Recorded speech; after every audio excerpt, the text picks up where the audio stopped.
وَيُقِيمُونَ الصَّلَاةَ، اور قائم کرنا ہے نماز کا پڑھنا اور قائم کرنا دو مختلف چیزیں ہیں۔ نماز کا پڑھنا یعنی اس کو ادا کر دینا، اور قائم کرنا ہمیشہ کے لیے خشوع و خضوع کے ساتھ اس کی شرائط کو پورا کرتے ہوئے۔ نمبر 3، وَمِمَّا رَزَقْنَاهُمْ يُنْفِقُونَ، اور جو اللہ کے رزق میں سے، یعنی دیا کس نے رزق؟ اللہ نے رزق دیا، اس میں سے ہم خرچ کرتے ہیں۔ اور جو لوگ ایمان رکھتے ہیں اس پر جو نازل ہوا آپ پر، والذین یؤمنون بما انزل الیک، اور وہ لوگ متقی ہیں، متقیوں کی صفات بتائی جا رہی ہے نا اس میں، اور کون سے لوگ متقی ہیں؟ جو آپ پر قرآن نازل ہوا ہے وہ اس پر پختہ ایمان رکھتے ہیں، کوئی سوال و جواب نہیں کرتے، شش و پنج میں نہیں پڑھتے، تو وہ آپ پر ایمان رکھتے ہیں جو آپ قرآن لے کر آئے ہیں۔ وما انزل من قبلک، اور جو باقی کتابیں ہیں کون سی؟ تورات، زبور، انجیل، سب پر ایمان رکھتے ہیں۔ وبالآخرۃ هم یوقنون، اور متقیوں کا یقین آخرت پر بھی ہے۔ اولئک، یہ سب جو متقی نا، یہ جو صفات بتائی گئی ہیں کہ وہ اس کتاب میں شک نہیں کرتے، غیب پر ایمان رکھتے ہیں، نمازی قائم کرتے، اللہ کے رزق میں سے خرچ کرتے ہیں، اور اللہ کے نبی پر جو کتاب اتری اس پر ایمان رکھتے ہیں، اور جو آپ سے پہلے اتری ان پر بھی ایمان رکھتے ہیں، ان کا بھی انکار نہیں کر سکتے، اور آخرت پر بھی ہم ایمان رکھتے ہیں۔ اولئکا، یہی لوگ علی ھدی من ربہم، یہ اپنے رب کی طرف سے ہدایت پر ہیں، یعنی کہ انسان اپنی وجہ سے ہدایت پر نہیں ہے، وہ ہدایت پر بجانب اللہ ہے، وہ اللہ کی وجہ سے ہدایت پر ہے۔ اللہ انسان کو چاہے تو ہدایت دے سکتا ہے، انسان کی اپنی کوشش سے اسے ہدایت نہیں مل سکتی۔ ہاں، ہدایت ایک واحد ایسی چیز ہے جو آپ کو مانگنے سے ملتی ہے، توبہ کرنے سے اپنے گناہوں پر، اور اللہ آپ کے لیے رستے کھول دیتا ہے۔ تو اللہ کی طرف سے آپ ہدایت پر ہیں، اور جو اللہ کی طرف سے ہدایت پا گیا وہ اس نے خیر کثیر پا لی۔ اولئک هم المفلحون، اور اللہ نے کن کو کہا مفلحون؟ کامیاب؟ یہ مومنین کو کہا، متقیوں کو کہا۔ ہم کس کو کہتے؟ اسٹیٹس والوں کو، بینک بیلنس والوں کو۔ ہمارا جو مفلحون کا نظریہ کچھ اور ہے، اور اللہ نے یہاں کس کو مفلحون کہا؟ اولئک هم المفلحون، قرآن والوں کو، ہدایت والوں کو۔ ان الذین، جبکہ اللہ نے سب سے پہلے جو تھا وہ اپنا تعارف کرایا، پھر متقین کا، اب تیسرا ذکر جو ہے وہ کافروں کا ہے۔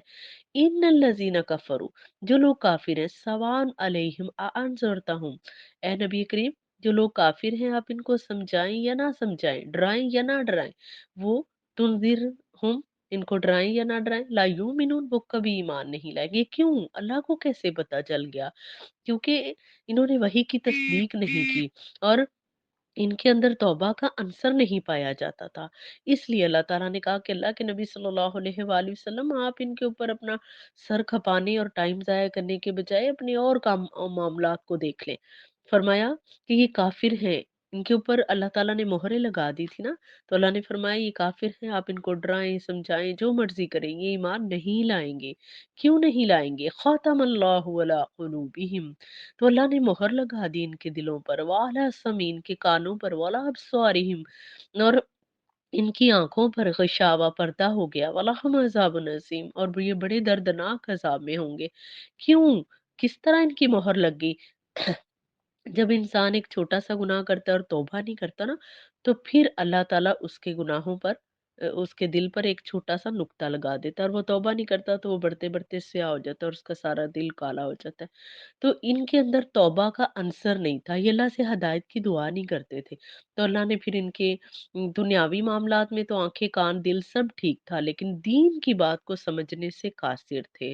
تو آج کل کے دور میں ہمیں بھی اپنی آنکھوں کو، کانوں کو اور دل کو قرآن کے متعلق ڈالنا ہے کہ یہ قرآن سے دور تو نہیں جا رہے ہم لوگ، قرآن کے قریب کتنا رہتے ہیں ہم۔ تو اللہ نے فرمایا کہ یہ جو خاتم اللہ علی قلوبی، جن کے دلوں میں مہر لگا دی جاتی ہے نا، وہ کبھی قرآن کے قریب نہیں آ سکتے۔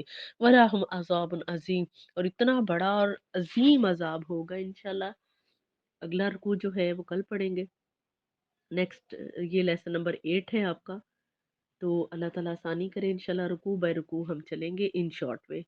باقی آپ اس چینل کو اور بھی سبسکرائب بھی کریں، اور لائک شیئر بھی کریں اپنے لوگوں کے ساتھ، اور قرآن کو پڑھنے میں مدد عطا کریں۔